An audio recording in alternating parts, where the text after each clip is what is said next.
here. Watch The Drive by subscribing on our YouTube channel or listen on demand with the Odyssey app or wherever you get your podcasts. This show is always going to stand on principles. Dippin' Dots are incredible. Red Lobster is the best restaurant that America has to offer. And baked beans are trash. You're listening to Kansas City's FM sports station, 96.5 The Fan. Here's C-Dot. And welcome into The Drive. Jay Binkley, Rob Brenton. C-Dot back with you tomorrow. I'll take you up until 6 o'clock. I think Logan comes in then 6 to 9 tonight. Outstanding game. Just kidding. It was an absolutely terrible game to watch. I don't even know what to say. I'll just say at least the Chiefs are in training camp.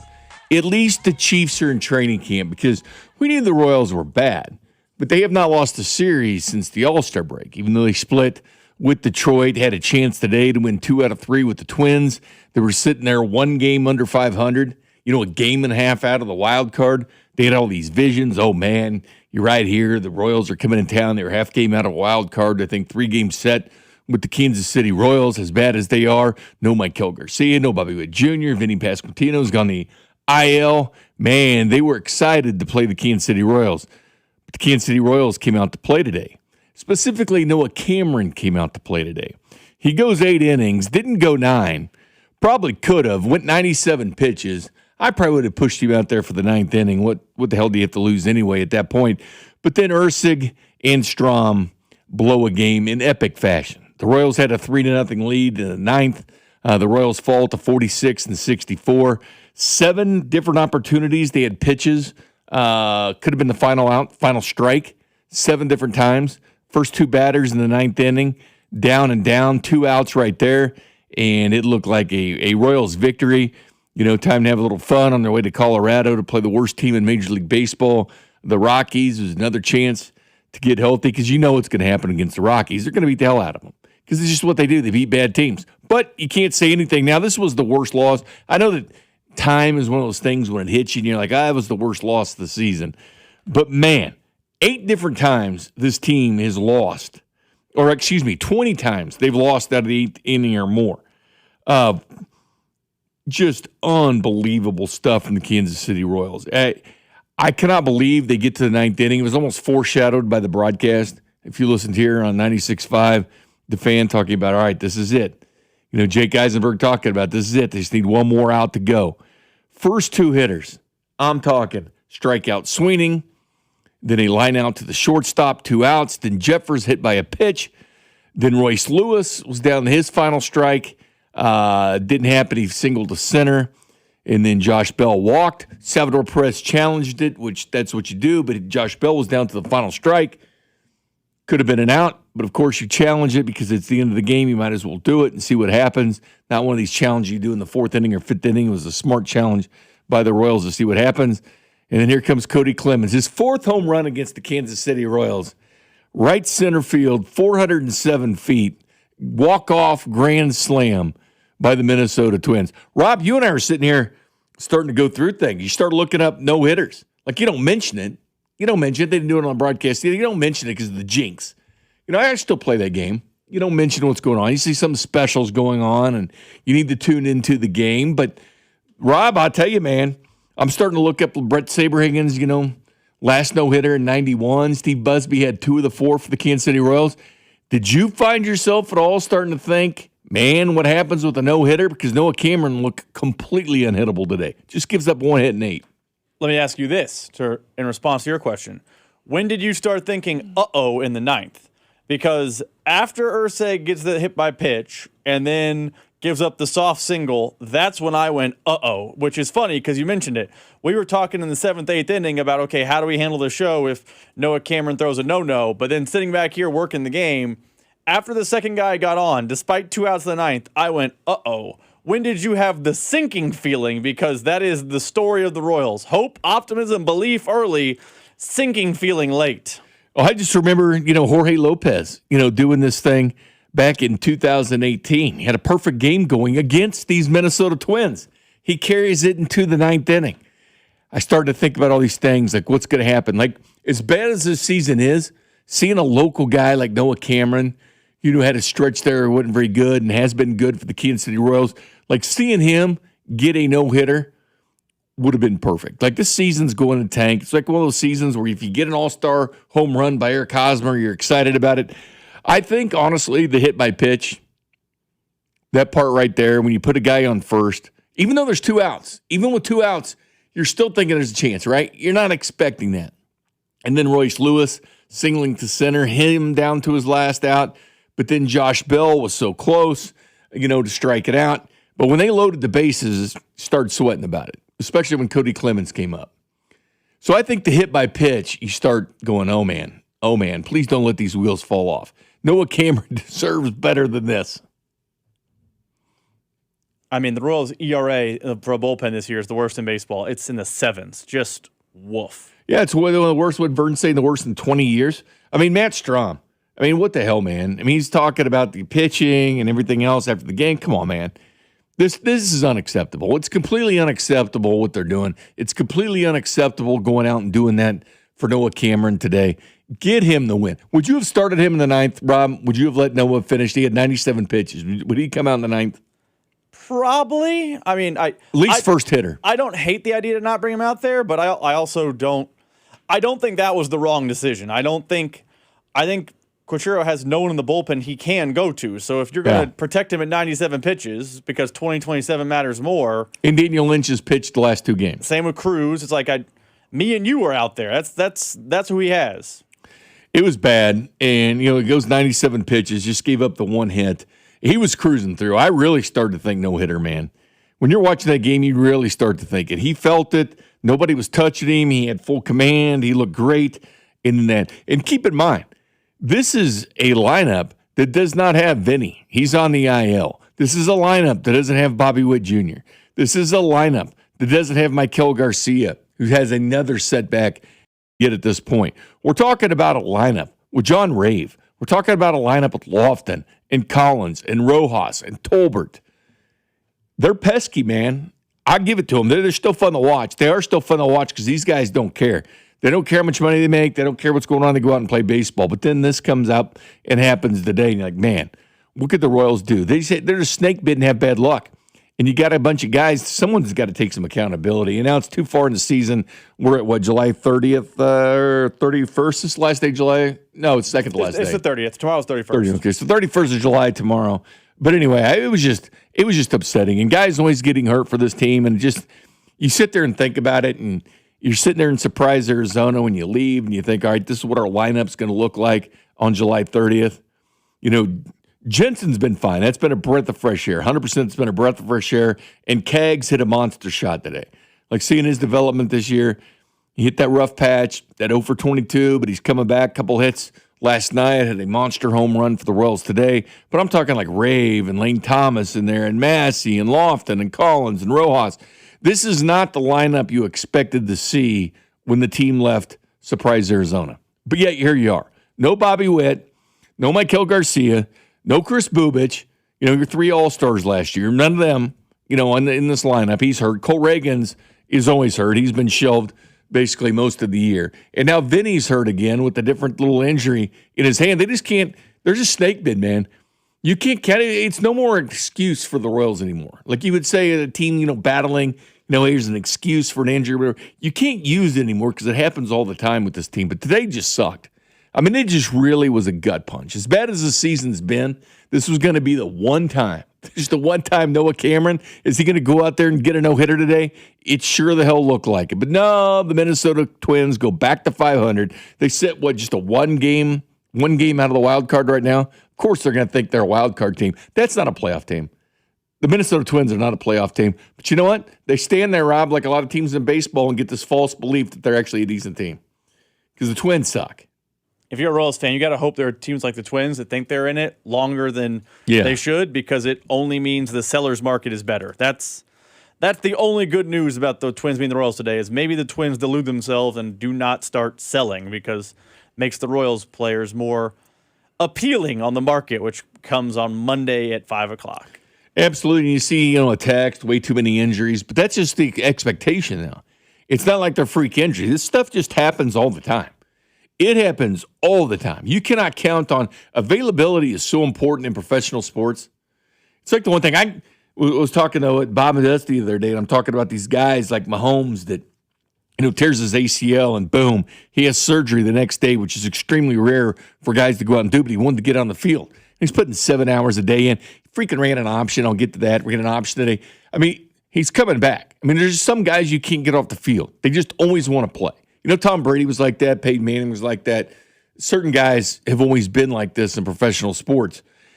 Cal Ripken was one of them. That streak he had, the consecutive game streak, I mean, there's guys, with sniffles and hangnails and everything else wanting to be out, but then you look across the locker room and that guy's playing. Because I'll tell you this much, there's no way in hell he was 100% going into those games. He was probably down to like 60%, 50% some of the games that he played, with sickness or something else going on, but he wanted to play. And you look at Mahomes, and this guy always wants to play, and then the Royals always get hurt. It becomes the expectation. Yeah, I like the team on paper, but what's going to happen during the season? It's kind of like the way we've looked at the Chiefs receivers the last 2 years. Yeah, they look good in paper. They look good in St. Joe. They look good in the 30-second clips against a defensive back who's going to be out of the NFL and in the UFL the next year. Looks great on a 70-yard touchdown run. Looks great. Or catch. Looks great. And then the actual season starts and things happen, injuries, suspensions, everything else. But, man, this was just completely unacceptable. Talking about a team getting a new ballpark, wanting to get the fan base behind them and stuff like this, and you lose on a walk-off home run like that. But enough of that, my friend. Let's go back to the Kansas City Chiefs. Let's go to the Kansas City Chiefs, who entered day 2 with the full team squad. They still haven't put the pads on yet. At all. They'll do that this weekend. But day 2 of the practice, they got 18 open practices. You definitely get up there. It's one of the things that I definitely recommend. There's a few things in sports you can put on a bucket list, and it's relatively very inexpensive. Like a high school football game. I always said in fall games on Friday night, pick a high school football team and go to all the games. It's very cheap. Same thing with going up to Chiefs camp. I mean, even if there's a charge, it's not very much at all, or parking, and most of the time the tickets are free to go up there and watch it. You're right there, the access. I mean, it's not like you're paying the big money to go to the games. I mean, the guys are right there in front of you. And you can get autographs sometimes they do it every day, but if you're lucky enough to get one. But they do sit there and sign. Several guys signed in the rain today as it was. The NFL draft was free. These are just certain things. Put them on your bucket list because you can't really use expense as an excuse for that. But Mahomes is going to come back, and his impact was going to be significant. I remember I go on with Bob and Dusty and Mac at 6:45 on Wednesdays. And it was one of the things I wanted to talk about because with Mahomes because last year they really didn't do the rookie and quarterback game. Usually they do, but last year they didn't. They just found a situation where didn't really need to. This year they did.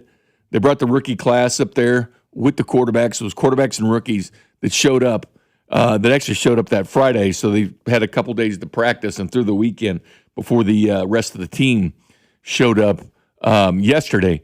But they got that chance. So again, R. Mason Thomas and Peter Woods, Stuart Lane, all these guys are on the same field as Patrick Mahomes. They're on the same field. They were drafted this year, but they're on the same field as Patrick Mahomes, a 2-time NFL MVP, a 3-time Super Bowl MVP, and a guy that has played 8 seasons, and he's gone to 5 Super Bowls. He's won 3 of them, and hopefully these guys know all about it. They do. They've watched this guy. They know what he does. But to put it in the words, 8 seasons, 5 Super Bowls, 3 Super Bowl wins. The only times you didn't go, 2 of those you lost in overtime in the AFC title game.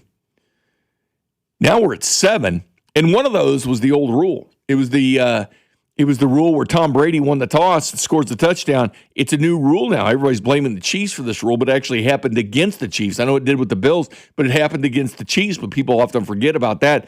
But the title game loss in 2018 season to the Patriots. So 2 losses in overtime in the AFC title game or then the ACL last year. That's it. But to see him out there and to see him sweating with you in 100-degree temperature in St. Joe, that has to mean a lot to those players. And you look at the Royals and everybody on the IL and everybody's getting hurt and doesn't play and stuff. And then you think about that cat. You think about that dude and how much he wants to play and how much that probably means and sets the tempo and sets the mood for all those guys on the field. That's what a captain does. When he goes out there, you run out of excuses. And that's what I told the guys, they've run out of excuses. They just have. And then you have Xavier Worthy, when he sat down with Cody and Gold yesterday. kind of backing up that same theory, it's 100% what I was thinking with Holmes up there. Right. I mean, that's the most important piece. If your leader is somebody that's highly motivated and he's doing it, then the whole team falls in line. So, I mean, obviously that's something that's big for a team, and Pat's one of the biggest people to do it on the team. If he's doing it, they're going to do it. And I love to hear that from Xavier Worthy. It means a lot. When this guy's out there, when Patrick Mahomes is out there doing these things, then why can't you? If you think you're sick for the day and you don't want to get up, it's 100 degrees in St. Joe, think about 15. Think about what he's coming back from. Think about his drive to get back on the football field. That just sets such a good example for the Kansas City Chiefs and the rookies. That's like to have that at a camp. I know teams are always looking for that leadership and always looking for something. Well, this is what quarterbacks do. This is why when you go to the draft, you look for these qualities in a quarterback. You know, as Tom Brady said on a podcast, it's like Real Housewives when dealing with wide receivers. You know, sometimes even if they have 11 catches or something, they lose the game. They don't care. They got 11 catches. Maybe the team wins and they had 3 catches, and maybe they're upset after the game. Why would you ever be upset after a win? Some people, that's all that matters, just winning. I think we lose sight on that, and I know we have. Because you look at the national media and everything written about the Chiefs in the offseason, they forget about winning. It has gone out the window. It is Johnny come lately. It is what have you done for me lately? It is drive-through society. It is how did you win the season? Well, let's not look at the whole sum of the parts. You know, let's not look at everything. Let's not look at the fact that Mahomes has 17 playoff wins since that 2018 season. Let's not look at that at all. You know, let's look at Josh Allen. You know, he was an MVP. Let's put him higher than Mahomes. Mahomes has lived in the AFC title game or the Super Bowl. That's winning. And it's winning at the highest level. But we want to put all these other people up there because they had a great finish to the season, even though, you know, Josh Allen, that's consistently ranked as a better quarterback than Mahomes, when he fell apart in the postseason and played like crap. I mean, they've blown many opportunities. You have Mahomes out of the playoffs and you can't get there when you've been dancing on the doorstep for so long. Shame on Buffalo, man. They let New England come up and slap them in the mouth. They had a stranglehold on the AFC East. They did. And they choked.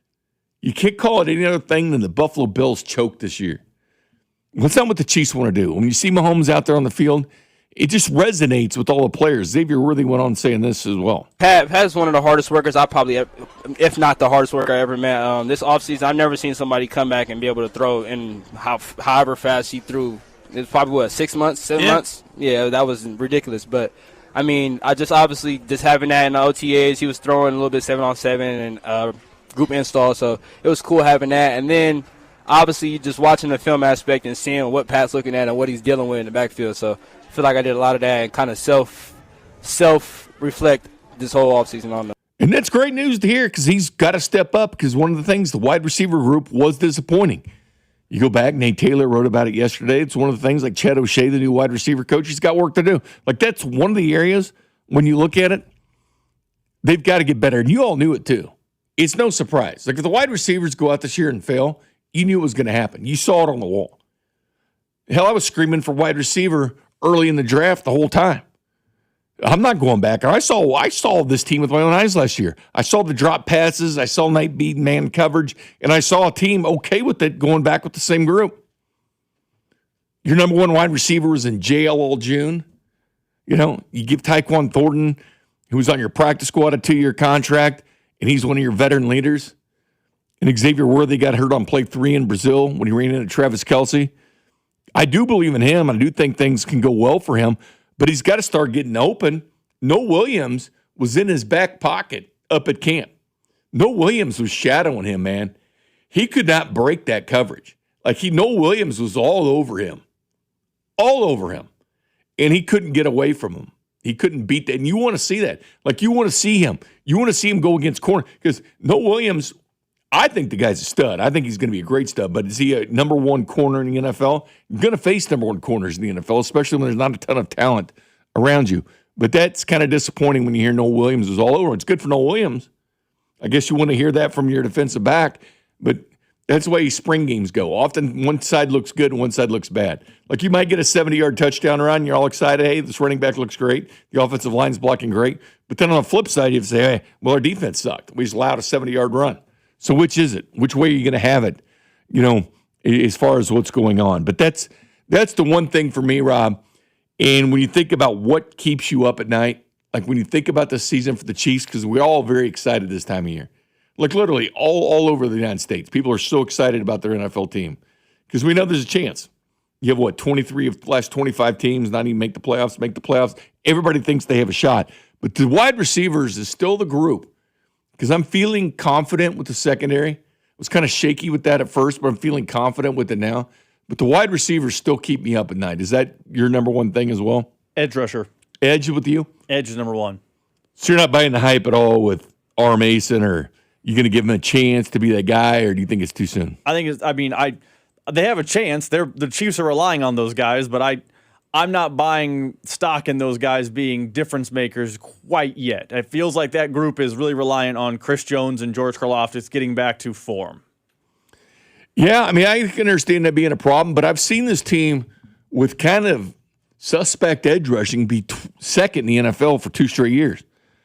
You go back to that San Francisco Super Bowl, number 2. You go back to that Philadelphia Super Bowl, the one they won, number 2 in the NFL in sacks. And then last year they slipped all the way down to 22nd, which, by the way, if you play your cards right, you can still get to the promised land. They were tied with the Patriots in sacks last year, but the Patriots ended up going to the Super Bowl. But you got to do it by committee. You got to do it with your defensive backs. They have to be able to get back there and get to the quarterback, and you got to bring them down. You can't let them consistently escape pressure. Mahomes is pressured all the time, but he still finds a way to get out of the pocket and deliver the football. So that's what keeps me up at night. The running game I'm most excited about, Rob, to be honest with you. I absolutely love the running game. I love the addition of Ken Walker. I think people are going to really like watching him and DeMarcado. DeMarcado is like a little bowling alley pin, bowling ball, whatever you want to call him. He had a great average last year in Arizona. Didn't get the ball enough, in my opinion, but he can definitely block. I think he's the best blocking running back that they have is DeMarcado. I love the draft pick of Emmett Johnson. I just really like their running back. I even like the undrafted guys, like Jaden Knott, E.J. Smith. I actually like them too. Chiefs are actually going to have a surplus. They're going to have a couple guys on the practice squad, and you just got to hope that another team doesn't poach a Jaden Knott unless you mysteriously give them a hamstring injury right before the season starts and you shelve them all year on the IR. So I think the running game makes me the happiest, Rob. I'd probably say the secondary for me. Secondary? If Delane is what we think he is and Noah Williams is producing at camp the way we think he can, like they live in a world where L'Jarius Sneed, who could be getting back healthy, is a luxury at this point. That's where I'm most confident in this team. Yeah, that's a luxury. And, you can't always depend on that. And we've seen it.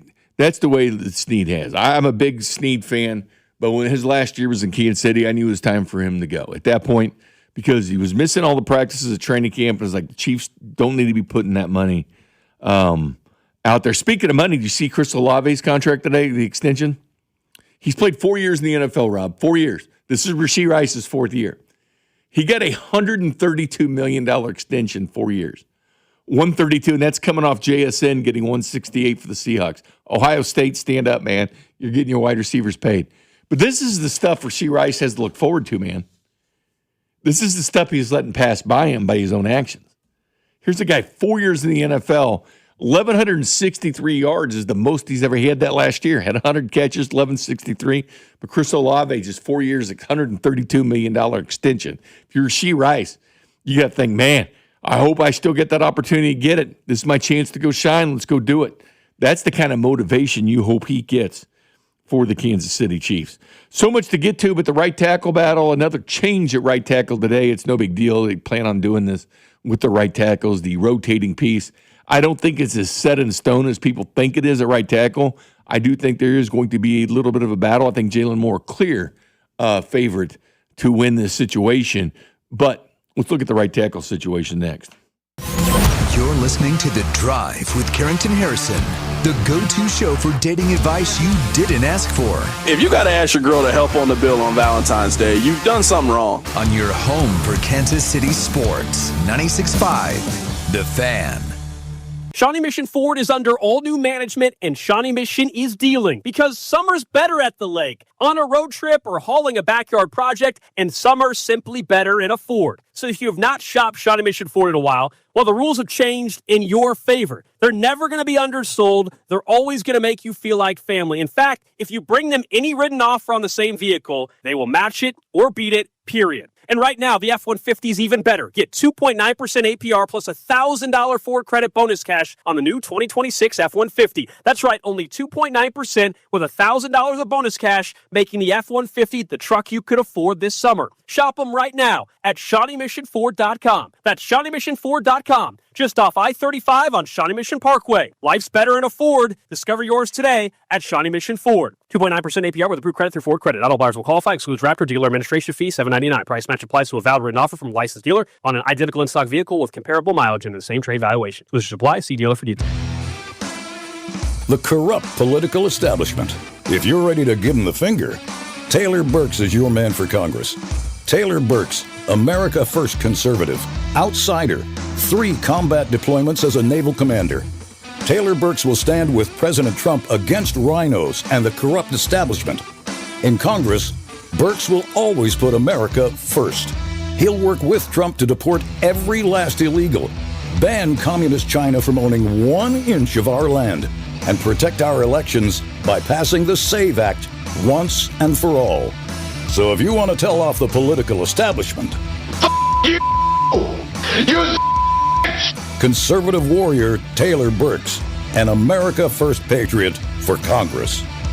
Paid for by Show Me Valor PAC. www.showmevalorpac.org. Not authorized by any candidate or candidates committee. Show Me Valor PAC is responsible for the content of this advertising. Hey, it's Rex here with Rex Buys KC. I get it. Selling your house can sometimes feel overwhelming or scary, right? I've seen it too many times. A homeowner thought they had a deal, only to have the buyer back out at the last minute. That's not how we do business at Rex Buys KC.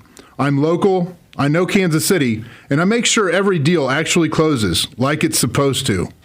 No hidden fees, no showings, no last-minute surprises, just a fair cash offer and a process you can count on. We buy homes in any condition and judgment-free. So whether your house needs repairs or you just want a fast, hassle-free sale, we can make it happen.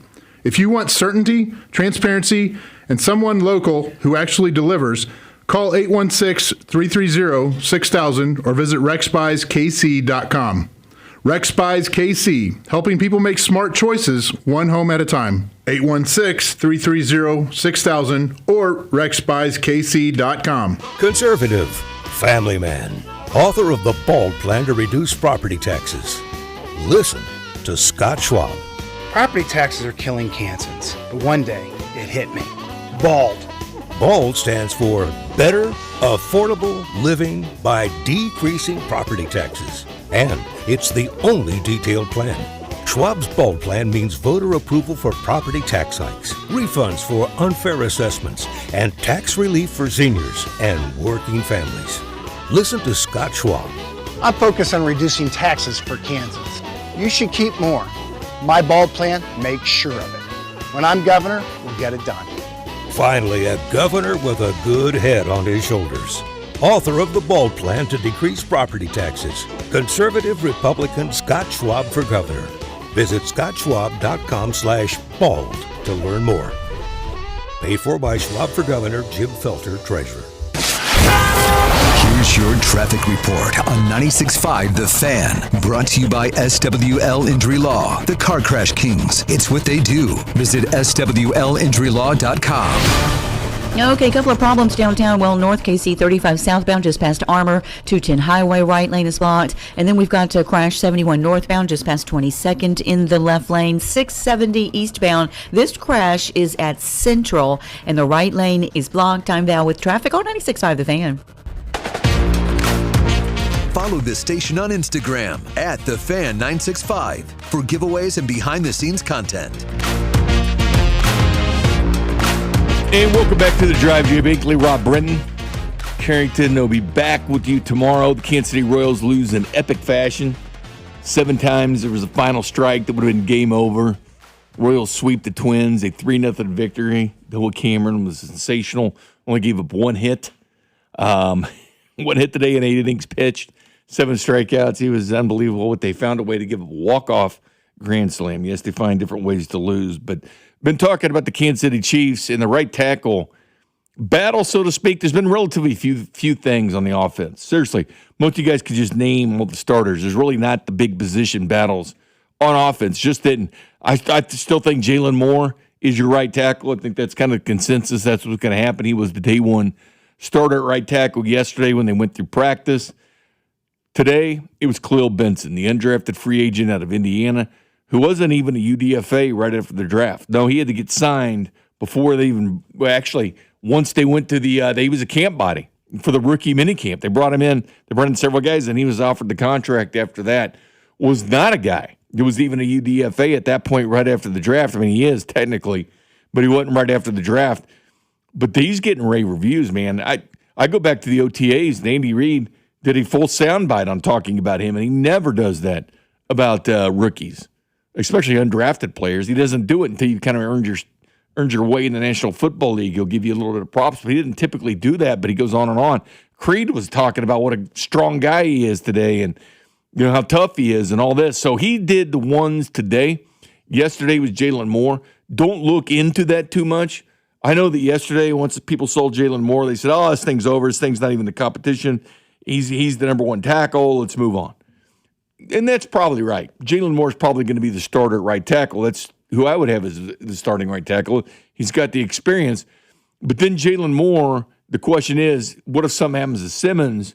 Who goes over there and plays left tackle? Who do you trust on that blind side of Mahomes? And it was Jalen Moore getting some snaps on the left side behind Simmons today. And that second deal is Khalil Benson took that. And don't be surprised if Asa Polle is the starting tackle tomorrow. It's just what they're going to do. They're going to give guys different reps with the ones to see how they're acclimated in. Don't look anything like it's like Shamari Connor doing some nickel work and one of the safeties too. He's listed as a starting strong safety, but he's been doing nickel work.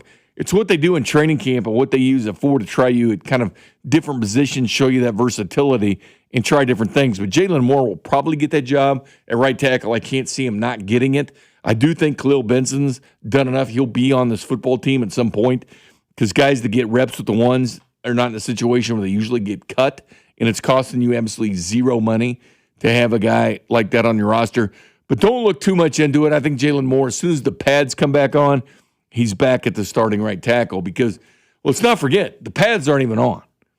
Like, they'll put them on this weekend. It's much different when you're in OTAs. It's much different when you're up now and you're wearing your shorts. Spags had called it a great thing today. He called it pajama ball. He said with all these rookies, it's a process. It's pajama football. Now we're in the training camp where it's real. He's talking about Mansour Lane. He had the shoulder, so he wasn't able to do as much as he normally does. But I like the way he's meshing with the players. This is what Spags said about Mansour Lane. Pajama ball is what it is. How many times are guys kind of overhyped, Rob, for what people see in training camp? Maybe a screen, a 70-yard run, a 70-yard catch, a great tackle. How many guys are kind of overhyped this time of year? Because it's a lot. So with the right tackle battle, I understand why people are like, oh, look out, Khalil Benson, blah, blah, blah, blah. Do you remember this time last year, there was big talk that, oh, man, Jalen Moore is taking reps at right tackle. Remember, Jawan Taylor, I believe it was the second or third day of camp, was not, quote, running with the ones at right tackle. Then boom. How many snaps did Jawan Taylor play at right tackle last year? All of them. Oh. He played the entire season at right tackle. So I'm with you. I understand camp conversations are camp conversations. You know, we talked about Khalil Benson. We talked about what is Jalen Moore.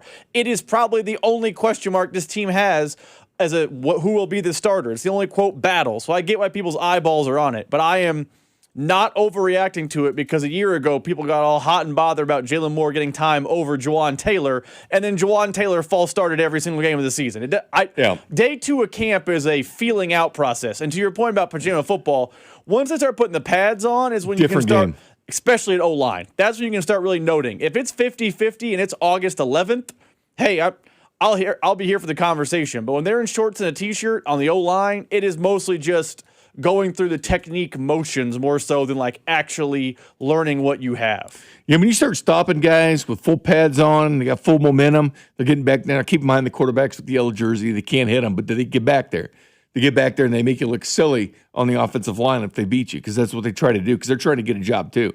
They're trying to earn their space. They're like, hey, I can't get, it's Trey Smith over there. I can't do it. No, they want to beat Trey Smith. They want to do it. But the Chiefs, a lot of times, they will settle on that, and you can understand kind of the flow. I remember when Trey Smith got here, First day of training camp, boom, Trey Smith's right there is starting guard, and he hadn't looked back since. I mean, he was inserted right there. That battle last year at left tackle was pretty much not even a battle because it was Simmons right there from the word go. But Jalen Moore, I do believe, has the upper hand. Versatile guy, went to Western Michigan as a tight end, so there's a lot of different things they can do with them. But they have to be concerned. Do you have snaps at left tackle? Because you don't want to be sitting there in the middle of a season against the Chargers and say, oh, man, what are we going to do at left tackle now? We have someone with no experience there. So you want to get as many guys that opportunity to work. But I think a lot of things are kind of overrated with the scrutiny, the microscope, and everything else that goes into guys when they're out there at practice against air. When you're out there going against guys in shorts, things look different.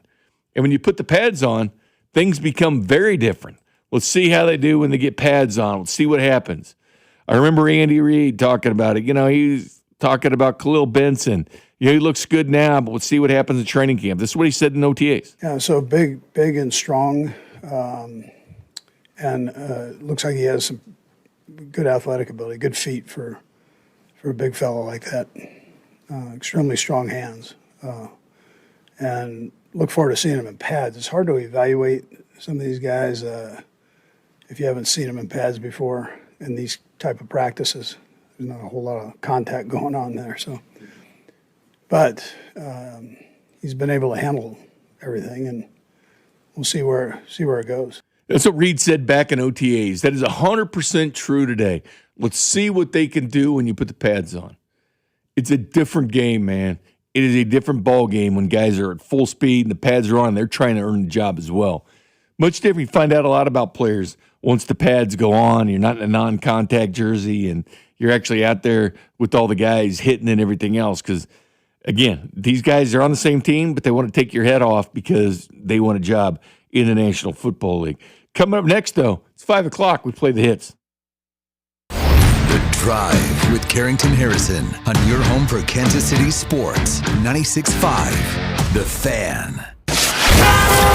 Here's your traffic report on 96.5 The Fan. Brought to you by SWL Injury Law, the Car Crash Kings. It's what they do. Visit SWLinjurylaw.com. Okay, a couple of problems downtown. Well, North KC 35 southbound just past Armour. 210 Highway, right lane is blocked. And then we've got crash 71 northbound just past 22nd in the left lane. 670 eastbound. This crash is at Central, and the right lane is blocked. I'm Val with traffic on 96.5 The Fan. I hope you're sitting down. The ACA Marketplace has announced significant increases on monthly premiums with deductibles over $10,000. You can enroll with Matt B. and KC at BBS Insurance's Freedom of Choice plan now. You don't have to wait. Their plan lets you use any doctor, has zero outpatient deductibles, and it's 30 to 60% lower costs than most Obamacare plans. Also, there's no income disclosure required, so no potential tax penalties. If you are a small business owner or pay for your own health insurance, you're uninsured, you're on COBRA, or your employer coverage is just too expensive. Call Matt B. and KC for an instant quote over the phone at 816-205-4664. That's 816-205-4664. Or go to bbsinsurance.net. That's bbsinsurance.net. They will customize a plan chosen and managed by you, not the government. Men, when addressing the problem of erectile dysfunction, you want the right treatment for your specific medical situation because every case is different, and finding the right treatment can mean the difference between just an okay experience and an amazing one. This is Jeff for Heartland Men's Health, and at our practices, we offer the full range of ED treatment protocols and can even combine therapies to help make those intimate moments special both for you and your partner. At Heartland Men's Health, we take great pride in providing excellent care and treatment options for ED. Our medical providers specialize in men's sexual health and understand that no two cases are alike, which means you'll get the right treatment for you based on sound medical evaluation and appropriate applications of medical therapies. Plus, we offer treatments that are effective in well over 90% of cases, which means if you're like most men, you'll get your sex life back. So call us. Your initial visit is just $99. It includes blood work, a medical consult, and if medically advised, a test dose. And if that test dose doesn't work in the office, your visit is free. Call 844-447-6600 or go to heartlandmenshealth.com. We have 3 offices: Overland Park, Independence, in North Kansas City. Hi, I'm Carter. And I'm Charlie. We'd like to share a quick story about a homeowner named Jack. Jack had a home he needed to sell fast. and Jack thought he had it all figured out. So Jack talked to multiple cash buyers. Jack chose the highest offer. But the day before closing, guess what? The buyer backed out, leaving Jack with the moving truck all packed in the driveway and not sure what to do. Jack learned the hard way that the highest offer isn't always the right offer. Jack got suckered. Make sure you aren't hung out to dry. Call our dad at Rex Buys KC. Our dad is local, he knows Kansas City, and he actually closes deals. No repairs, no fees, no showings, no surprises. Just a fair cash offer and a smooth process. Now, don't be like Jack. Call 816-330-6000 or visit rexbuyskc.com. Rex Buys KC, helping people make smart choices one home at a time. And Doug. Limu and I created a trick to help you remember that you can customize your car insurance and save with Liberty Mutual. You see, the shirts Limu and I wear are yellow, and yellow is the color of lemons, and lemons grow on trees, and trees provide oxygen, and oxygen helps us breathe, and breathing is how you live, and you can live more life when you save money by customizing your car insurance. I agree, Limu. It's really quite simple. Only pay for what you need at libertymutual.com. Liberty, liberty, liberty, liberty. This is the story of the one. As a maintenance engineer at a beverage manufacturing plant, he starts his day knowing every line is ready to run because Grainger delivers the industrial-grade products he needs to keep mixers, conveyors, and packaging equipment moving.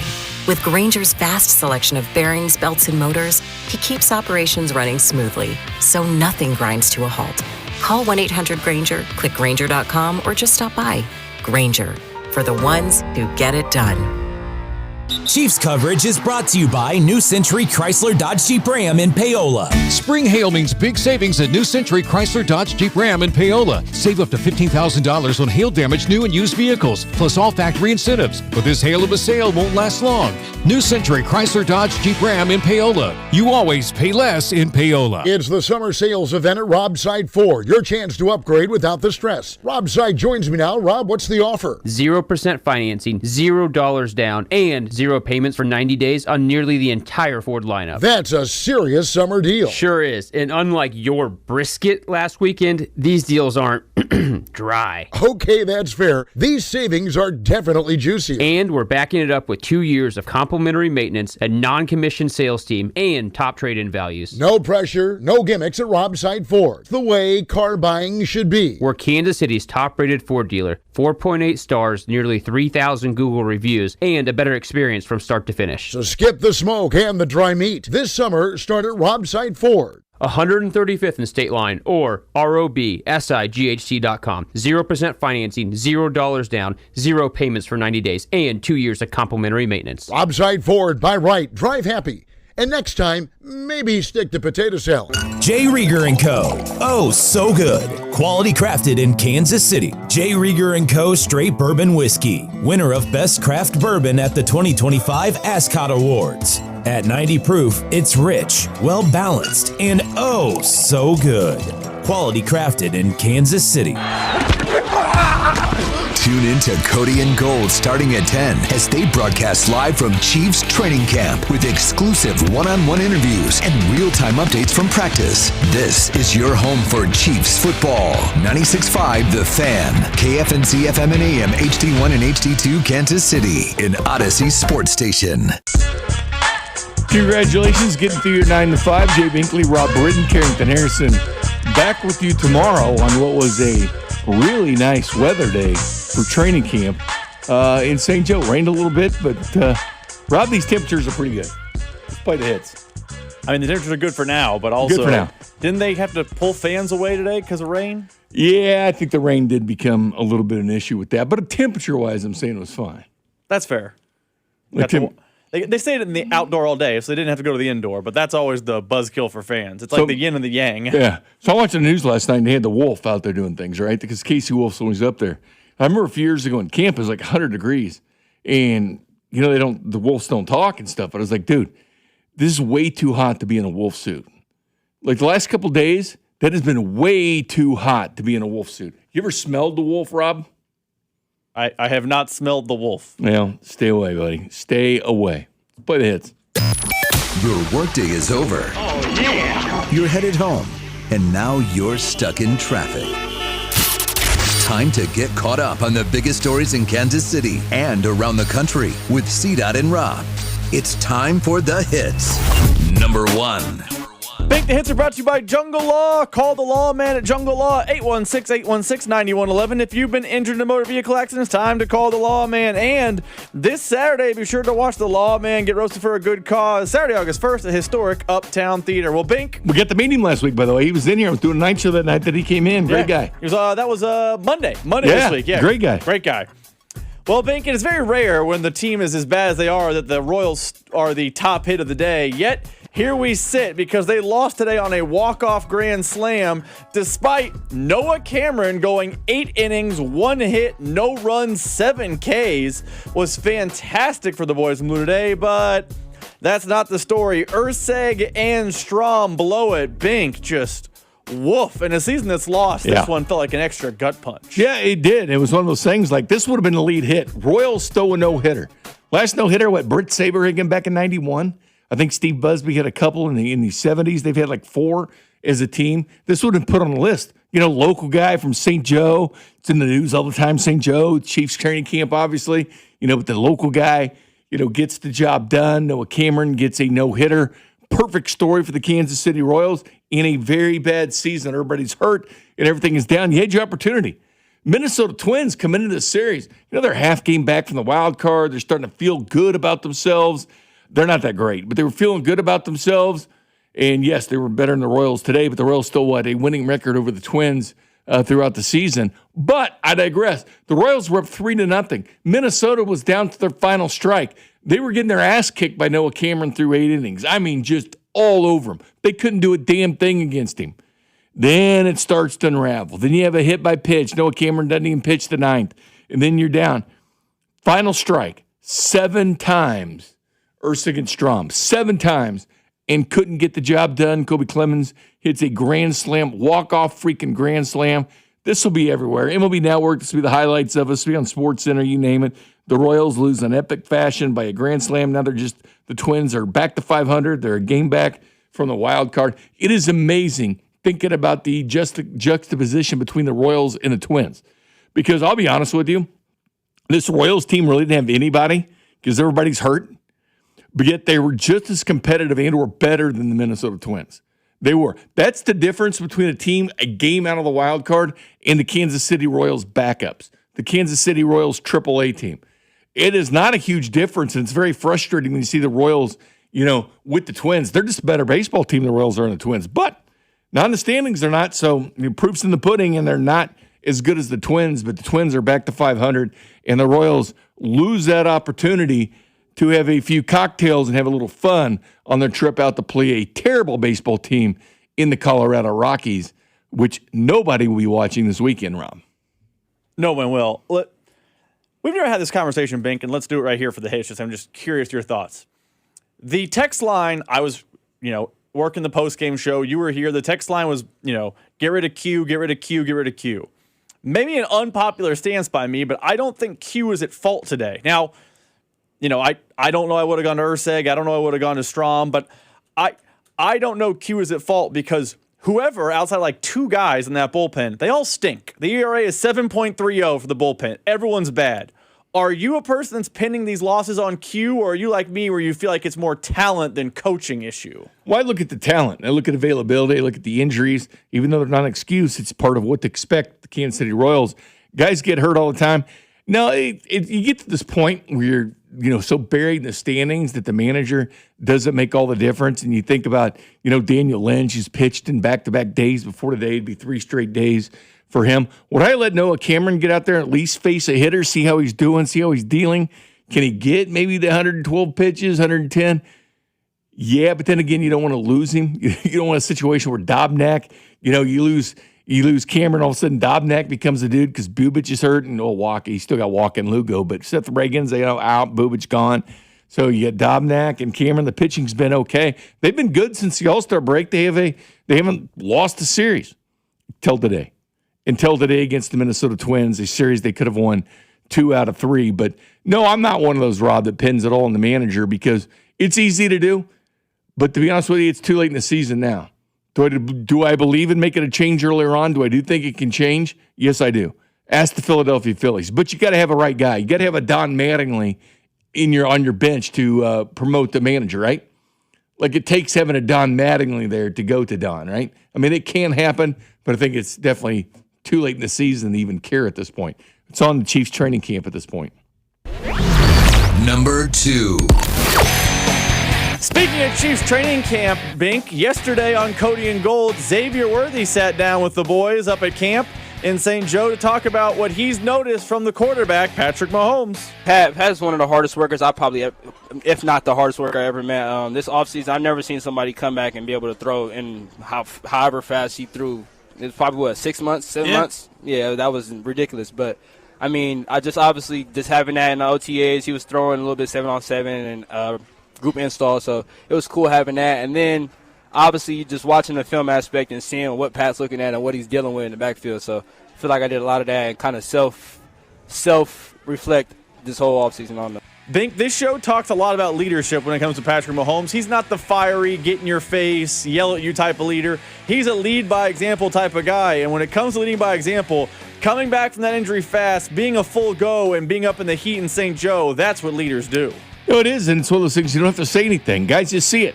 Everybody strives now for a quarterback that has these kind of intangibles, but oftentimes the NFL in the first round, they fall on their face. After doing all this research, you go and you talk to their family, their friends, whatever. You go back and dissect, the guy at least for a couple of years when you're watching him in person even to evaluate who can be your quarterback, your trigger man for the next, decade, you hope, or more, and get you to the Super Bowl. It's not like you go out like the Colts did and drafted Anthony Richardson.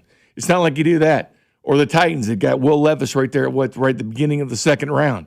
You make mistakes like that. We see mistakes all over the place when it comes to quarterbacks. And Mitch Trubisky that didn't work out, and all these quarterbacks that didn't pound out, or Lamar Jackson going 32nd in the NFL, and all these quarterbacks going ahead of him, or Mahomes sitting where he's at, in the draft when a guy could, gone to 5 Super Bowls and won 3.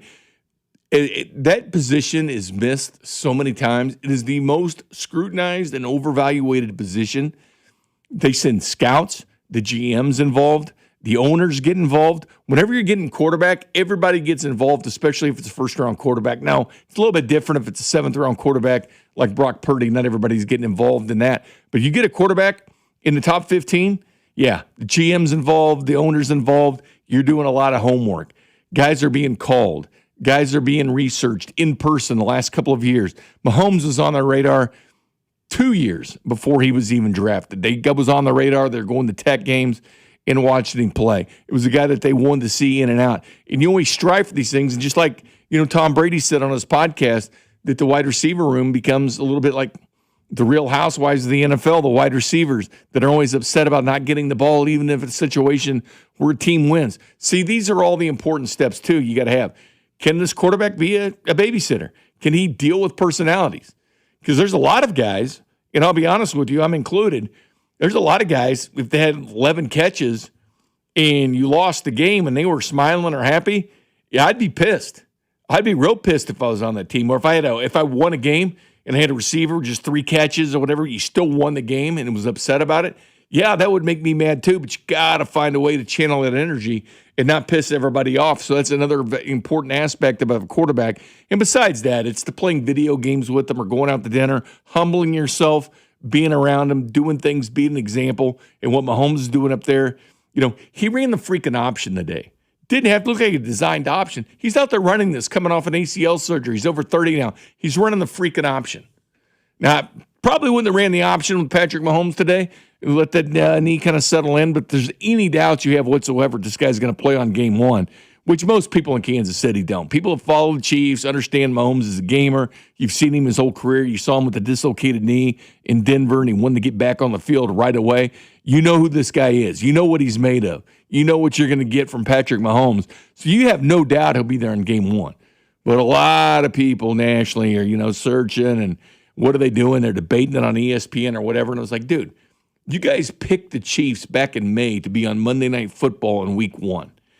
Somebody there had to have known that Mahomes is playing in that game, because you're not doing billboards and you're not running commercials about Bo Nix against Justin Fields throughout the month of August and early September. You're not doing that. You're doing Mahomes versus Knicks. You're doing the Chiefs, 9 straight division titles, snapped by the Denver Broncos. That's what you're trying to sell. But when you see that guy out on the practice field in 100-degree heat, doing what he's doing, coming off the injury he has, the fact he's got $500 million in the bank, because a lot of times you give people that kind of money and they don't quite have that motivation to go out and do everything every day. He does. Whether you're paying him $10 or $10 million, he doesn't care. He's going to go out there and give you the same effort. That's exactly what they got to get from the rest of the team, and that's exactly what they got to get from Xavier Worthy this year, that has to realize his career, his lifestyle, his longevity in the NFL, his finances, you name it, happens with this team this season, what he can do. Number 3. Speaking of camp, Bink, earlier today, everyone was all hot and bothered on social media because as the Chiefs broke camp, a different right tackle was getting run with the ones. Oh, yeah. The undrafted rookie free agent Khalil Benson was getting a lot of work, which meant Jalen Moore wasn't. Bink, is this a sign of a massive position battle, or is this just Andy Reid being Andy Reid? It's Andy Reid being Andy Reid, but it gives the news station something to talk about tonight, right? The sportscast, when they get, lose some minutes because of the rain in the area and stuff like that. Whenever they talk about it, say new right tackle in Kansas City today was Jalen Moore yesterday, was Khalil Benson today. It's probably going to be Asa Polle tomorrow, to be honest with you, because they're going to rotate through and give everybody kind of their opportunity with the ones, see how they gel, see how they mesh. You got to be in a situation, who can we trust at right tackle if something happens on the left side with Simmons? Who can we move over there? Can we move Jalen Moore over there in that situation? Yes, in a perfect world, it'd be great if you can pencil in right now for Simmons to go 17 games and you don't have to worry about it. But the thing is, it's not a perfect world, and he's missed. He only played in 8 games last year, so it's something you always have to consider. Next man up, who can we move out there? Because you don't want to be sitting against the Chargers in the regular season and go, oh, we've got nobody that's moved over there and played left tackle. We have nobody we can trust with our $500 million quarterback's blind side. Our whole offense will crumble. We can't run the ball. We can't throw the ball without a left tackle. So it's get him experience in training camp. That's exactly what they're doing. They do it on defense as well with Connor going from nickel back to safety, doing different things. They're doing this on the defense as well. But the more positions you can get guys acclimated to, the better. It puts you in a situation to succeed. The right tackle, don't worry so much about it because you will see it tonight. It's probably on the news right now. We're about, time for sports on the local news stations. You'll see it at 6. You'll see it at 10. Say new right tackle, and then they'll start doing their research on Khalil Benson. They'll say, who the hell is this guy? When did he get to Kansas City? Well, he went to Indiana, has a national title, and he was undrafted and wasn't brought in with the undrafted free agents. He came in as a rookie camp body. The Chiefs liked him and said, hey, we didn't draft a tackle. How about you, Khalil Benson? We like you. I'm telling you, I like the kid. I like what he's shown so far. But again, as Andy Reid said, I just played it. Let's see what he does in pads. There's a lot of guys that look good in shorts. Spags calls it pajama ball, and he's 100% right. There's a lot of guys that look good when there's no pads on. But when you put the pads on, things become a little different. Men become men. Number 4.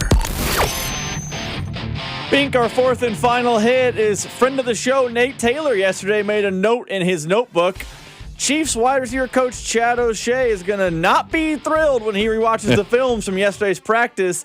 Not a great run from the wide receivers after practice 1. Practice 2, much better for the wide receivers. But Bink, what is your biggest concern with this Chiefs team heading into 2026? And is Nate Taylor's wide receiver were lacking in day 1 report concerning, considering your concern with wideout? I am. I think that is a concern, but, today they look better. And you're going to hear this every day. Every day they're going to be scrutinized, that position is. Drop passes are going to be magnified, whether the guy is going to be on the field or not, but it's going to be magnified. Rashee Rice is going to drop his passes, and people are going to be worried. I'm more worried when you go up to St. Joe, when you go to training camp. I'd be more worried about guys like Noel Williams sticking like glue to a guy that's got 4.21 speed. I would be more concerned about an undersized wide receiver drafted in the first round, and you have Noel Williams, who should have been a first rounder, and a lot of times in redrafts is sticking like glue. This isn't Mansour Delane out there. It's Noel Williams sticking like glue. These wide receivers had a tough time beating man coverage. Chad O'Shea is Chad O'Shea, but Chad O'Shea's not the magic man. He's not going to wave a magic wand and they're going to start beating man coverage. It's not that easy. It's not that easy to have a team that drops the football all the time on 3rd and 8, whatever incredible situations, drop the football, and then you have Mahomes back to the bench drinking Gatorade and punting the football. No, you want him on the field as much as possible, and it's important to do that.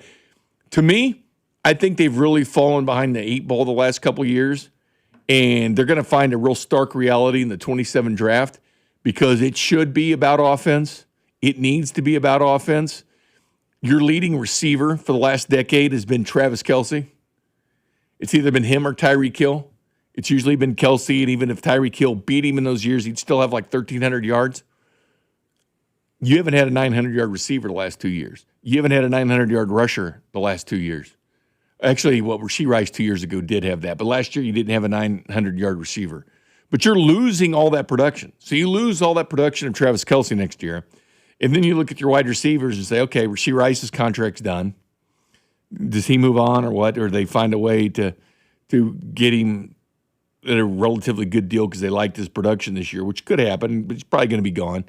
Tyquan Thornton, we don't know how lock solid that second year of that contract is. It is something they could maybe back away from. Jalen Royals, who's kind of disappointed him to this point, still under contract. I mean, if that makes you happy, I don't know why it would. And then there's Cyrus Allen, the rookie, the 5th rounder that you've heard good things about in his shorts. What can he do on a football field against real corners? It's a real concern. And it goes back to, Sky Moore. You're throwing one dart at a receiver. Rashee Rice draft comes up. You throw one dart at a receiver. Last year, you knew you were in a world of hurt. You didn't really bring in that splashy free agent wide receiver. You didn't do it. You knew you had Rashee Rice going to be gone and suspended at some point. And you didn't know at the draft what it was going to be, but you knew he was going to be suspended, and boom, he gets hit by 6 games. That shouldn't have shocked anybody. Shame on them if they were shocked about that, but he gets 6 games right at the beginning. So then you're without all these receivers. Then you got nobody. And you have an elite quarterback. You have the best quarterback this town has ever seen. You have the best quarterback this town will probably ever see, and he doesn't have a damn person to throw to at wide receiver. And his tight end will probably retire after the season. So then what are you going to do? You going to trust the draft? You going to trust free agency? Because the Chiefs going to have to spend. Alec Pierce, by the way, never had over 52 catches in a year, just got $29 million. Christian Watson just got paid a ton of money. He's never had a 1,000-yard season. 4 years, $130 million for Chris Olave. 4 years, $132 million extension for Chris Olave, who had 1,163 yards last year. That's more than he's ever gotten. Keep in mind, those numbers aren't even that great. It's good. It's not great. I mean, it's a 17-game season they play now. There's been a ton of guys just in 16 games blow those numbers out of the water. But that's what he's getting because that's what it costs you to get an elite wide receiver if they don't draft one. But they haven't taken that chance. They haven't gone out and thrown that dart at Juwan Jennings in the 7th round and bringing that guy or a 5th rounder like Puka Nacua. Or you still draft up high, but then you still get the other receivers. They work out great. If they don't, okay, you move on. It's not a 1st-round pick, 2nd-round pick, 3rd round. You still mid-round guys, you get them, but at least you got the ones that were high. If they don't work out, you keep taking chances. We see teams do it with quarterbacks all the time. Look at Tennessee. They went right back to the well with Cam Ward. Went right back to it and say, we got to get quarterback right. We'll go right back to the situation. So I'm concerned about the receivers. Yes, I'm glad that O'Shea's here. That's awesome. You got someone that's going to yell and have some accountability. That's great. But what I do worry is O'Shea's not out on the football field with them. When it's a crucial situation against the Denver Broncos or the Patriots, the Seahawks, he's not out on the field with them. So that concerns me. Maybe this is bad by me to think, but I'm going to ask the question anyway. Do we think that Chad O'Shea is maybe getting a little too much belief in Kansas City? Because this show talks a lot about wide receiver. It is a concern Carrington has. It's a concern I have. I want them to see them add a veteran. They're not going to add a veteran. It is the concerns you have. This show shares. I feel like Chiefs fans think Chad O'Shea is some magic cure-all. Do you think fans are probably putting too much stock, or maybe putting too much stock in what he can do? Because the talent might go. I always use the Madden analogy. Coaching can make a player go from an 85 to an 88, which is important. But I don't think coaching can make a guy go from a 79 to a 91. Do you think fans are putting too much stock in Chad O'Shea's ability to fix this wide receiver room? I think so, and it's kind of what they did. It wasn't bringing in talent. It was changing the coaching staff a little bit with position players. So the Chiefs said that they do believe that the difference was not talent, but coaching, because DeMarco Murray comes in, Chad O'Shea comes in, Eric Bieniemy comes as an offensive coordinator, so you have some key roles there with your wide receiver coach, your running backs coach, and your offensive coordinator, and that kind of speaks volumes because you didn't bring in the high-priced free agent. You didn't draft a receiver until Cyrus Allen in the 5th round. So what that tells me is you made your choice, and your choice was we'll bring in a different coaching staff, and that'll be the difference. But no, I don't think it makes the total difference there. As the 816 says, good thing we have a rookie wide receiver. Looks like he's better at beating man coverage than everyone else. Maybe, but keep this in mind, 816. He's not playing against anybody in pads. And me and Stuart Lane's been walking around with the no-contact jersey. Things get more difficult this weekend. Things become more difficult. As Spagnuolo called it today, he called it Pajama Bowl because that's what it is. It's what they did in OTAs. It's what they're doing in training camp now. Wait until the damn pads come on because guys become different players. Some guys can handle it. Some guys can't. You find that out this weekend when you're up at training camp, but someone was asking me what they should do. I think you should find that spot, Rob, and sit down and just watch them. And as soon as the pads come on is when I definitely will recommend going up there because usually the offensive line versus the defensive line, you'll see a lot of good one-on-one action, and you'll see a little sparring between the offensive line and defensive line, one-on-one type of situation. That's always a ton of fun to watch. I think you'd have a blast up there watching it. But the good news is go up to your kids, go up to your dad. I know I used to go up there with my dad, had a great time. I'm talking about back in the days of the Mabee Center and going up the River Falls. You name it, or take your kids up there. I've done that. It's a ton of fun. It doesn't cost you much at all. Most of the time, the tickets are free, aren't they, Rob? I think you pay for parking a little bit most of the time. And even if you do pay, it's not a whole lot of money to pay. It's still right about high school football game level. You're not paying very much. But getting autographs, there's different position groups. That'll be the O-line or D-line or linebackers or receivers or whatever that'll sign autographs on each and every different day. But be careful being excited about a wide receiver because you guys were all about Caldwell before training camp started. I haven't heard anything about him. He was an undrafted free agent that came to the Chiefs to play at Cincinnati with Brendan Sorsby last year as quarterback, just like Cyrus Allen. Both of them were on the same wide receiver group at Cincinnati, except at the Combine, Cyrus Allen didn't get invited, which usually everybody does. He didn't. Jeff Caldwell got invited to the Combine, but it was Cyrus Allen drafted and not Jeff Caldwell. And the funny thing about Caldwell, and you'll probably start to see more stories on here, he was hovering around 5'8" to 5'9" when he left high school, Rob. He went to 6'5" in college. He went from 5'8", 5'9" to 6'5". Can you imagine that? That's why people are excited about this guy. He's got to learn to run routes better and catch the football better. He's still a raw player. He ran a 4.31 at the Combine, and he's on the Chiefs right now as an undrafted guy. He's 6'5", went to college at 5'8" or 5'9", but ran a 4.31 at 6'5". That stuff will play if he can learn to run the routes better and if he can catch the ball. Because anytime you have somebody 6'5", 230 pounds that runs a 4.31, yeah, that plays. So anyway, Rob, I'm excited about it. Did you ever go back in the day to River Falls? Did you ever go up to River Falls? I'm too young for River Falls. Too young for that. Were you a kid, though? You could have probably gone as a kid. I mean, we weren't driving to River Falls for camp. So, no. I mean, I could have gone as a kid, but I never went as a kid. It's never okay. It was fun. It was fun. It's been fun in St. Joe, too. It's a great short drive up there. Just boom, I-29, just get up there and go. It's a ton of fun. I definitely recommend it. I'm not just saying that. I mean, I mean it. It's a lot of fun to go to and do it because who knows? Maybe they'll be in Olathe here in 2031, whenever the practice facility that they're building, the headquarters, because I would assume that's where they would be. Because right now, there's a lot of teams that stay home. There's 8 teams that still leave. There's 8 NFL teams out of 32 that still leave and go away to training camp, which I do think there's some value in that for sure.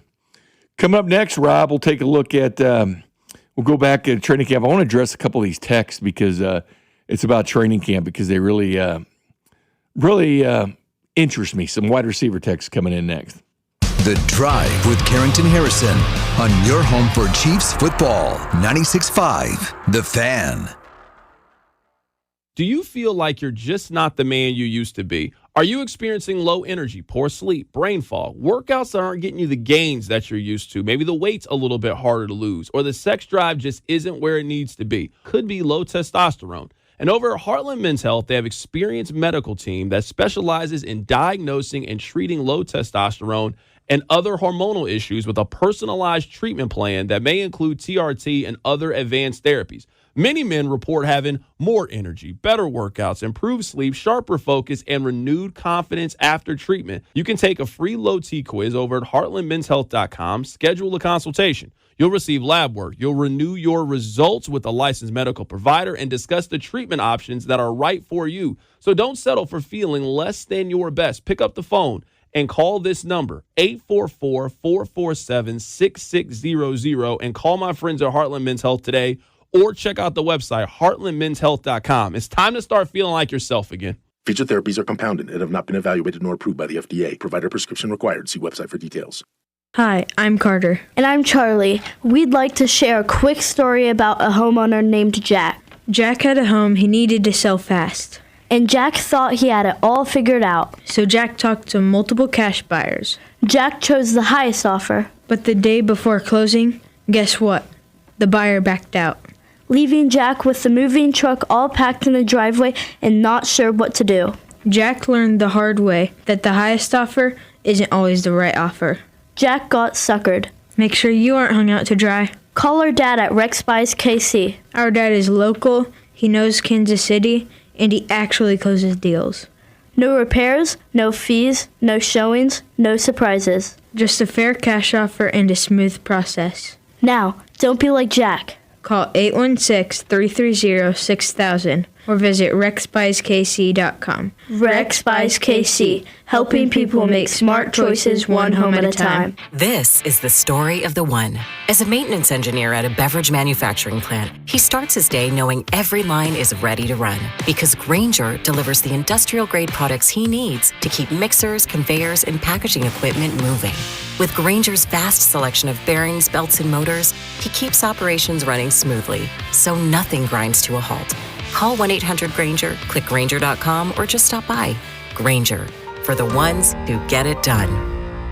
Hi, it's Mitch Holtis, voice of the Chiefs. Be a part of history by attending Chiefs training camp in St. Joseph, Missouri this summer and see the Chiefs up close. Make the trip to St. Joe something for you and your family to remember. Go to stjomo.com to view or download a free visitor guide and plan your trip. It's where the Pony Express started and Jesse James ended. That's stjomo.com for all the details to make your trip. Chiefs training camp in St. Joseph, Missouri will be one you'll never forget. Produced in cooperation with Visit Missouri. Eric Clapton.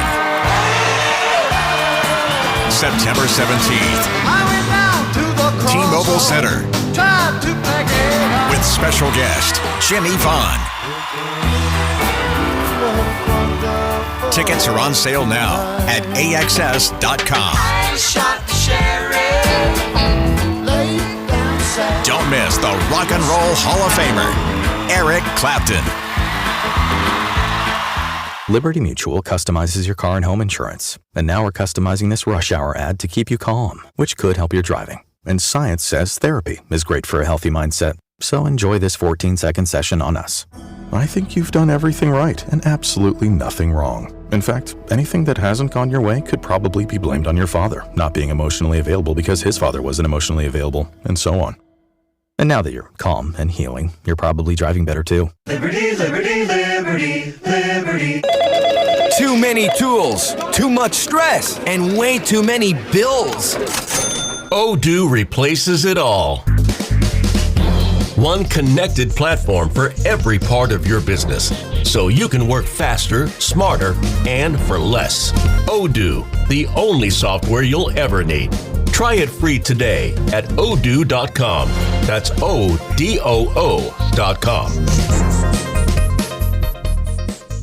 What do parents think of back to school at Staples, where 24-pack Crayola crayons are just 50 cents? Staples has folders, notebooks, and pens at great prices. I'm smiling from ear to ear. It's the most wonderful time. Mom, I missed the bus of the year. It's a wonderful time at Staples, where school supplies start at just 25 cents. Staples. That was easy. Visit your local Staples today or shop online and in the app. Ends 9/12. Exclusions apply. Here's your traffic report on 96.5 The Fan. Brought to you by SWL Injury Law, the Car Crash Kings. It's what they do. Visit SWLinjurylaw.com. We've got crashes, 35 southbound at Armour 210 Highway. Right lane is blocked. We've got near downtown 71 northbound just past 22nd. Left lane is blocked there. 9 Val with traffic on 96.5 The Fan.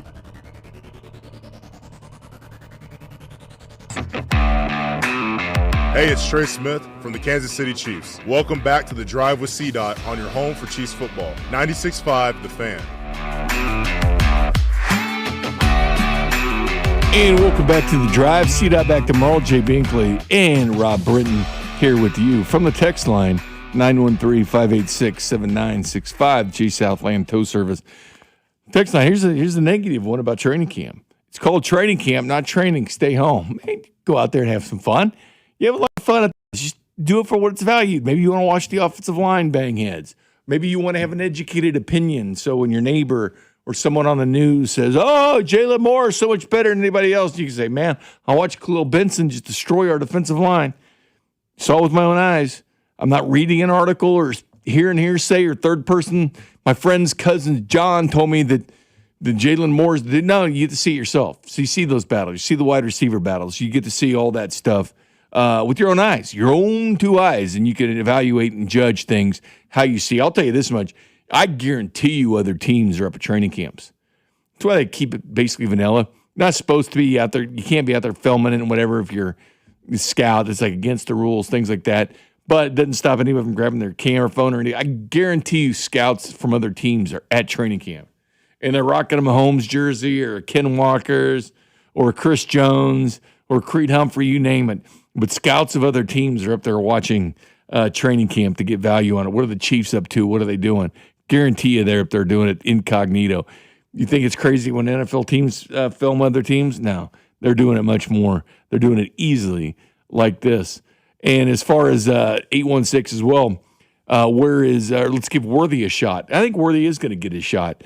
And I liked hearing what he said about Mahomes, getting on the same page with him, getting acclimated to what he's doing and understanding where he's going. Because remember, there's two things, the play they run or the play they call and the play they run, which is often different. And that's what's kind of been that chemistry between Mahomes and Kelsey. They know where each other are doing.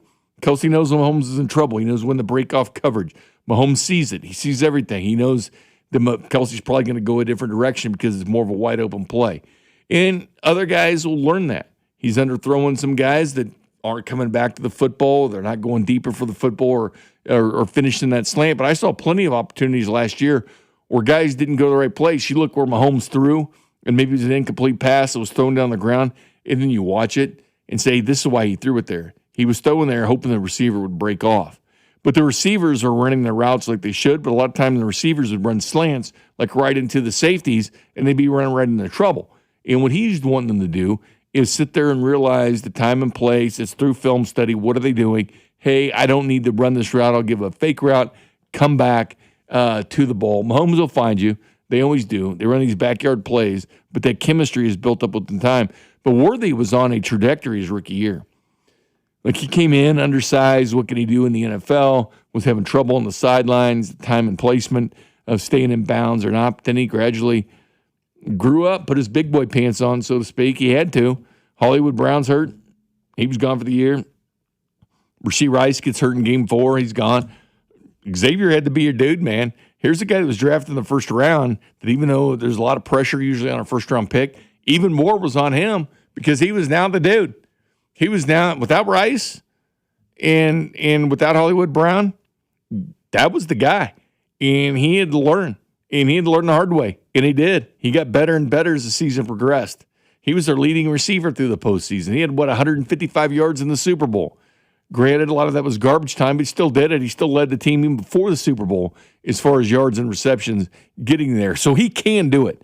And he did do it at Texas. He's not a one-trick pony with speed. He did lead that team in receptions and yards at Texas for 3 consecutive years. And 2 of those 3 years, he led them in touchdowns. The other year, he was second. So we know he can do it. And injury-prone is not what he is. Never missed Pee-wee football, never missed high school football, never missed football at the University of Texas. Yes, he did miss 3 games when he ran into Travis Kelce. So he is not an injury-prone guy. But last year, the injuries caught up to him a little bit because they happened kind of there in season. Who am I most excited to see this year? This kind of goes into what I want to talk about. Who makes you excited about the Chiefs? Were you really excited? And you're saying, no, it's the Chiefs. They're the team that didn't make the playoff that's going to win their division. Because remember, every year someone does. Doesn't make the playoffs, wins their division. The Chiefs, they are squarely a team. Would you agree with that, Rob? For teams that didn't make the playoffs to win their division, the Chiefs would be number one in that. Number one. Them or the Saints probably are the most popular bets. Oh, for that. because that division is so bad? Yeah, I'm trying to think of a bad division that I think that's the conversation, though. It's Bengals. I understand that one. Yeah. But Brzee just got hurt, too, on defensive line, so they're hurting with that injury. But they just paid Olave, right? And Tyler Shuck looks like the part, right? So that could be a miss the playoffs and win the division type team because the division is so bad. So that's a good point. But the wide receivers are why I'm really down. Like that position group didn't get any better. That would be the wide receivers would be like, all right, let's take a step back. But I'm really liking the running game. And I really like Ken Walker being here for many reasons. One, they haven't had a back with that kind of capability of what he can do. And keep in mind, he hasn't hit his pinnacle yet. He hasn't. He's been sharing the load. Keep this in mind, too. The backup quarterback for the Kansas City Chiefs, Justin Fields, has more yards rushing in a season. He has more yards rushing in a season than Ken Walker ever has in a season. So just keep that in mind when you're starting to say, well, this guy can run the football. That's why the potential has not yet been reached for Kenneth Walker. The most yards he's ever gotten in a season is 1,050 his rookie year rushing the football because he's been sharing the football, but just being the dude. And he'll be sharing it here too, believe it or not. I mean, he's going to be sharing the football in Kansas City. Justin Fields excites me, not as a quarterback, but kind of the creative ways that they can do things with him. He's 6'3", 230 pounds, and he's quick, and he can throw. I mean, it's not like, an elite quarterback whatsoever. It's a bottom tier as far as that concerned, but he is tremendously gifted in what he does. His most ever rushing yards is 1,143 in a season. It was his second year. Second most all-time ever by a quarterback in a single season, only to Lamar Jackson. Ken Walker since 2022, and Justin started 2021.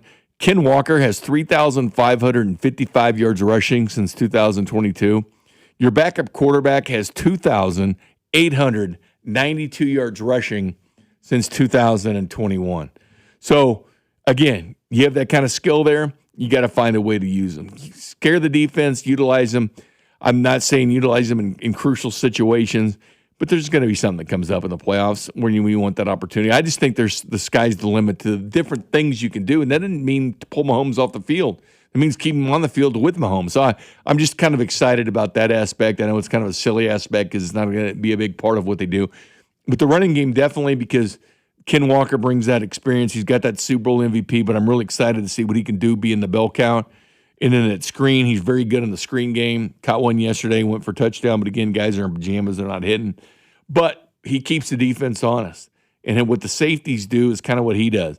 And if Mahomes is out there tearing them apart, it's going to open those run lanes up for Ken Walker. And when he does that and exposes that defense and all of a sudden the safeties have to start creeping up, you know what? That's time for Xavier Worthy to get back to Xavier Worthy. That's time for Tyquan Thornton to use that 4.28 speed, the 4.21 speed of Xavier Worthy. That's 9 route time, and it's vertical route time. If they start creeping up those safeties because they're worried about Kenneth Walker, Mahomes is going to feast and go downfield. Hopefully the Chiefs can beat man coverage and can get down the football field and catch the football. But I do believe Ken Walker will help Patrick Mahomes kind of. And definitely, he had 422 yards rushing last year. He didn't need to run. He even said he didn't need to run the football that much. But he loves to do it. And today he's out running an option up in St. Joe. So I digress. Coming up next, the Big Ten had their media days today. And they're kind of in the news for what they want the playoffs to do. We'll discuss that next. The Drive with Carrington Harrison and Rob Brenton. You losers! It's what you are! On your home for Kansas City sports. 96.5 The Fan. You're listening to 96.5 The Fan from the DM Injury Law Studios. Mike's got this. Car, truck, or motorcycle wreck? Remember, Mike's got this. 816-888-7500. Mike's got this. Lawman! Jungle Law! It's the Lawman. If you've been injured in a motor vehicle accident, call me ASAP, 816-816-9111. I recovered millions for my clients. Take it away. The Lawman gets results. Jump the law 10. Call the Lawman. Let the fight begin. The Lawman gets results. Jump the law. Come see me get roasted August 1st at 7 p.m. at the Uptown Theater. Go to junglelaw.com for details. The choice of a lawyer shouldn't be based on advertisements. Hey, Kansas City, it's Johnny Dare. Everyone shopping New Century Chrysler, Dodge, Jeep, and Ram in Paola have been saving an unbelievable amount of money on brand new trucks, Jeeps, and SUVs that have slight cosmetic damage from the spring hailstorm. New Century has a wide variety of these vehicles left that are priced to sell. Save thousands and still receive all the factory incentives. Go see my friends at New Century Chrysler, Dodge, Jeep, and Ram while these deals last. Remember, you'll always pay less in Paola. See dealer for details. Hey, it's Rex here with Rex Buys KC. I get it. Selling your house can sometimes feel overwhelming or scary, right? I've seen it too many times. A homeowner thought they had a deal, only to have the buyer back out at the last minute. That's not how we do business at Rex Buys KC. I'm local, I know Kansas City, and I make sure every deal actually closes like it's supposed to. No hidden fees, no showings, no last-minute surprises, just a fair cash offer and a process you can count on. We buy homes in any condition and judgment-free. So whether your house needs repairs or you just want a fast, hassle-free sale, we can make it happen. If you want certainty, transparency, and someone local who actually delivers, call 816-330-6000 or visit rexbuyskc.com. Rex Buys KC, helping people make smart choices one home at a time. 816-330-6000 or rexbuyskc.com. Meet Taylor Burks, the woke liberal play-acting Republican to run for Congress. Burks bankrolled and praised a never-Trumper, then attacked President Trump and his supporters. Burks' PAC even endorsed a Democrat who backed Hillary Clinton for president. Never Trump money, Democrat endorsement, liberal applause. And while serving on the board of Truman State University, Taylor Burks oversaw the school's transition into a cesspool of woke garbage. Under his watch, a performance of the vulgar vagina monologues, mocking conservative values, and a pride exchange closet, providing new clothes after sex changes, the go-to boutique for trans students looking for a wardrobe tailored to them. Woke Taylor Burks, a bad fit for Missouri. The two-faced liberal phony we can't trust. Win It Backpack is responsible for the content of this ad. Paid for by Win It Backpack. Not authorized by any candidate or candidates committee. WinItBackpack.com. T-Mobile has an exclusive bundle for customers 55 and up. I'm Sarah Bowl. Yeah, I'm Frank Bowl. A reliable network is key for us. And with T-Mobile, it's been wonderful. And going to the 55 plus plan saved us so much money. A lot. And that's important. Trying to keep costs down. The home internet's been perfect. It's fast, it's quick. The setup was so easy, it took less than 15 minutes. It was like, If you want simplicity, coverage, reliability, you want the whole package, T-Mobile has it. Right now, T-Mobile customers 55 and up can get 2 phone lines on America's best network, plus America's fastest 5G home internet for just $30 each. $30 per month each line with autopay plus taxes and fees. Minimum age 55. Pricing for home internet rely on 2 lines of Essentials Choice 55. $35 connection charge per line required. Best mobile network and fastest 5G home internet based on analysis by Ookla of Speed Test Intelligence data 2H 2025. All rights reserved. Chiefs coverage is brought to you by New Century Chrysler Dodge Jeep Ram in Paola. Spring hail means big savings at New Century Chrysler Dodge Jeep Ram in Paola. Save up to $15,000 on hail damage new and used vehicles, plus all factory incentives. But this hail of a sale won't last long. New Century Chrysler Dodge Jeep Ram in Paola. You always pay less in Paola. J. Rieger & Co. Oh, so good. Quality crafted in Kansas City. J. Rieger & Co. Straight Bourbon Whiskey. Winner of Best Craft Bourbon at the 2025 Ascot Awards. At 90 proof, it's rich, well-balanced, and oh, so good. Quality crafted in Kansas City. What's up? It's Patrick Mahomes, and you're listening to The Home for Chiefs Football. 96.5, The Fan. Go to 965thefan.com for your chance to win Kansas City Chiefs scratch tickets, plus a chance for the grand prize Chiefs bundle, which includes a framed jersey and a signed photo. All thanks to our friends at the Kansas Lottery. Here's Here's your traffic report on 96.5 The Fan. Brought to you by SWL Injury Law, the Car Crash Kings. It's what they do. Visit SWLinjurylaw.com. We've got the two-car crash that is 435 eastbound down at Antioch. Right lane is blocked. 435 southbound at 70. We've got the right lane blocked by a two-car crash, followed by downtown 71 still working northbound. Just past 22nd, the crash is in the left lane. I'm Val with traffic on 96.5 The Fan. Subscribe to 96.5 The Fan on YouTube to watch the show from wherever you are.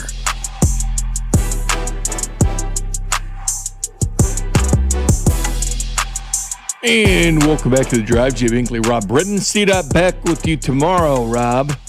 The Big Ten making some news that they continue their way. Tony Petitti, their GM, keep in mind their media days are this week. Yeah, it's run all the way almost to August now. Things have definitely changed. The Big Ten, SEC used to be kind of the last ones when they went during the All-Star week, but they've changed things up. 24-team format. Now, keep in mind, it was back to just being a 4-team format. The Big Ten didn't want to expand out, but obviously things have changed the landscape. They're willing to give up their Big Ten title game, and you know what kind of revenue stream that is for them. But the ACC, the Big 12, the Big Ten want the 24-team format. The SEC does not. Rob, I am all for expansions. I know there's 138 teams now in Division I.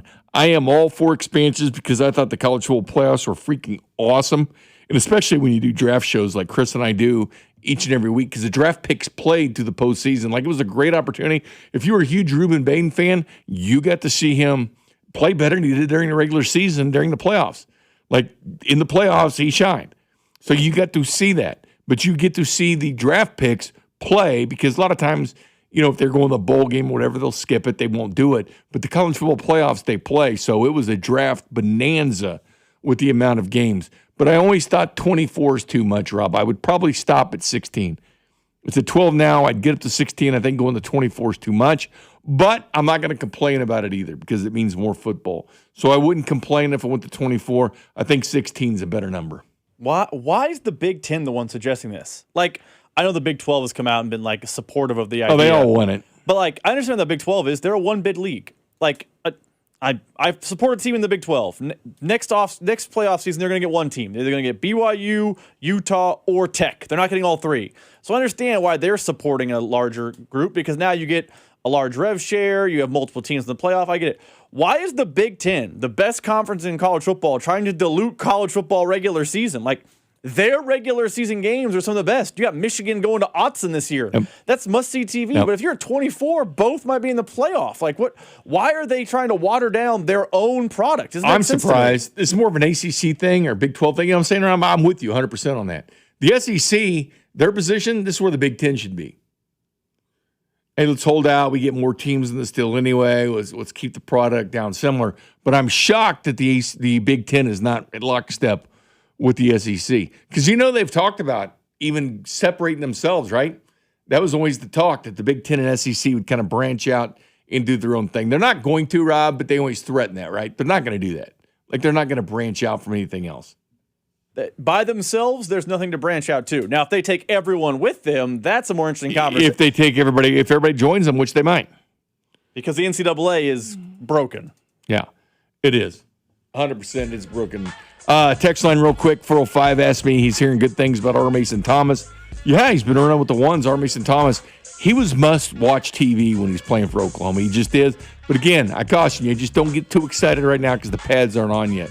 But I love the potential of R. Mason Thomas. Just not going to get too excited at all now while the pads aren't on. Thanks, Rob. I looked at the rundown. It said possible no-hitter. Possible no-hitter. We're going to have to change the rundown, which we would have. We would have talked a lot more about Noah Cameron and played some audio from Noah Cameron for no-hitter, right? And then the ninth inning happened. Yeah, but then good things don't happen. All right, guys, good night. Enjoy your time. Logan.